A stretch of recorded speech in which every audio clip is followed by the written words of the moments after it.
In terms of shock value, the announcement on Sunday, the 25th of February, that China would abolish term limits for its president and vice president, thus setting the stage for Xi Jinping to rule indefinitely, registers several notches below Donald Trump's victory in the 2016 U.S. presidential election.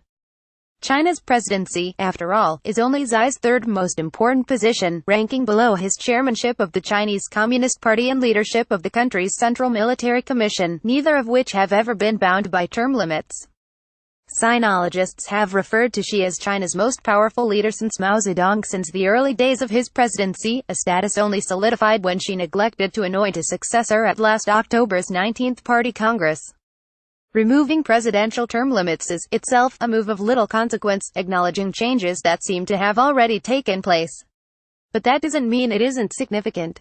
Now is as good a time as any to declare that the most recent period of Chinese history, one that replaced Maoism with Deng Xiaoping's nascent market reforms in 1978, has come to an end. A new period, one some observers have dubbed the Xi era, has begun.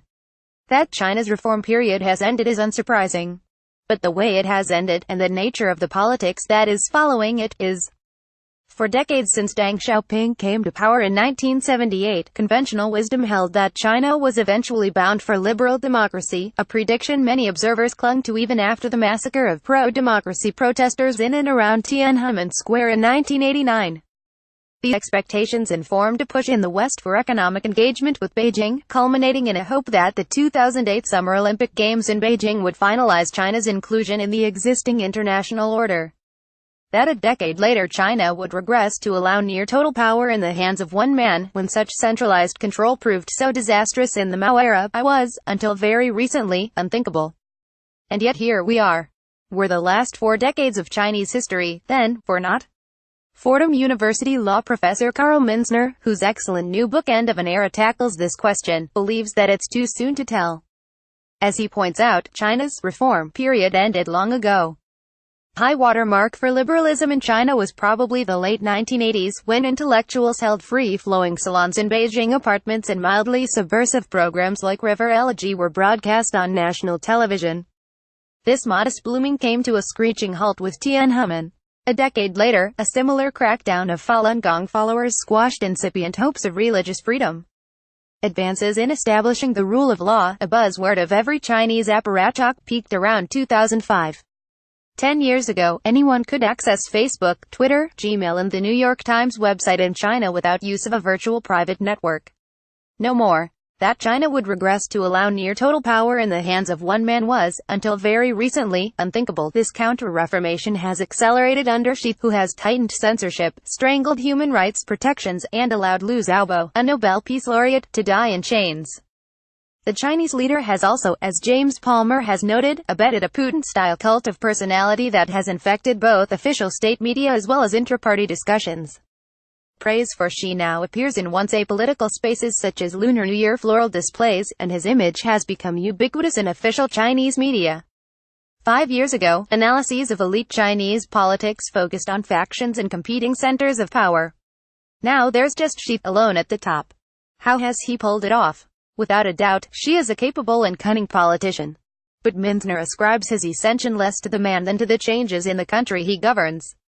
The economic model that powered China's rise, the mass manufacturing of cheap goods for export, brought ever-diminishing returns, requiring debt-fueled investment to maintain high levels of growth. This fueled escalating levels of inequality and corruption, issues that emerged as major social problems during the late years of Hu Jintao's presidency, when the excesses of the country's nouveau riche aroused public rage at their lavish banquets and fast cars. The old bargain, that inequality didn't matter so long as everyone got incrementally richer, no longer applied. She sensed, correctly, that the public craved a crackdown on government corruption. And all the better to sideline political rivals, such as Zhou Yongkang. Xi's accrual of power is more than just the story of a politician who had the right idea at the right time. It's also a testament to a system of government that is less systematic than we thought.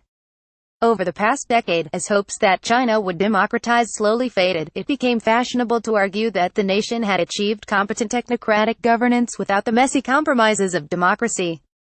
Beijing's swift implementation of a stimulus package in response to the 2008 financial crisis led the New York Times' Thomas Friedman to gush that he wished the United States could be China for a day. The Canadian academic Daniel Bell, meanwhile, posited that the Chinese emphasis on meritocracy and slow, gradual promotion through bureaucracy often produces better results than the celebrity-driven populism found in democracies. That Donald Trump was elected President of the United States no doubt validates part of Bell's thesis. But Trump could never dream of accumulating unchecked power as swiftly and with so little opposition as Xi. Where does China go from here? An orderly transition to liberal democracy, once a Western dream, is out of the question. Xi Jinping's China permits no opposition, no alternative political institutions, no civil society, and no powerful non-governmental organizations.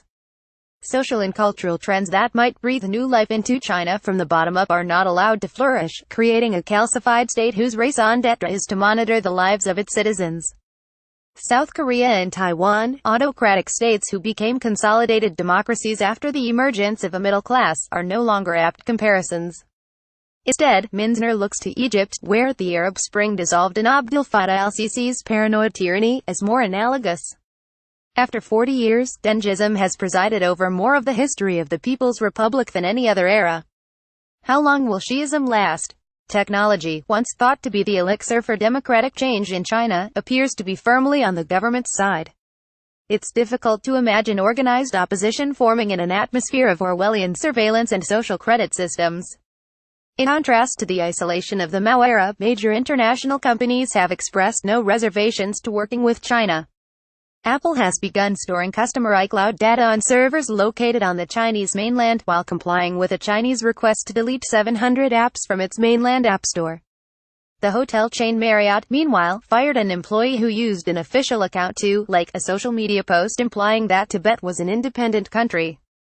Just like foreign governments, companies are willing to accede to Chinese demands when Chinese yuan are in their sights.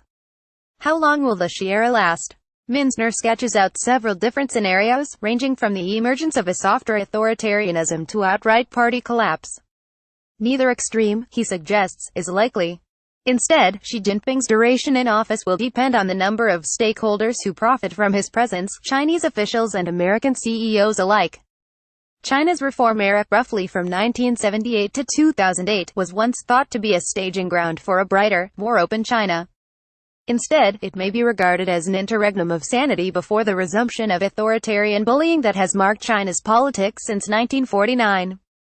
Carl Minzner, End of an Era, How China's Authoritarian Revival is Undermining Its Rise, OUP, March 2018.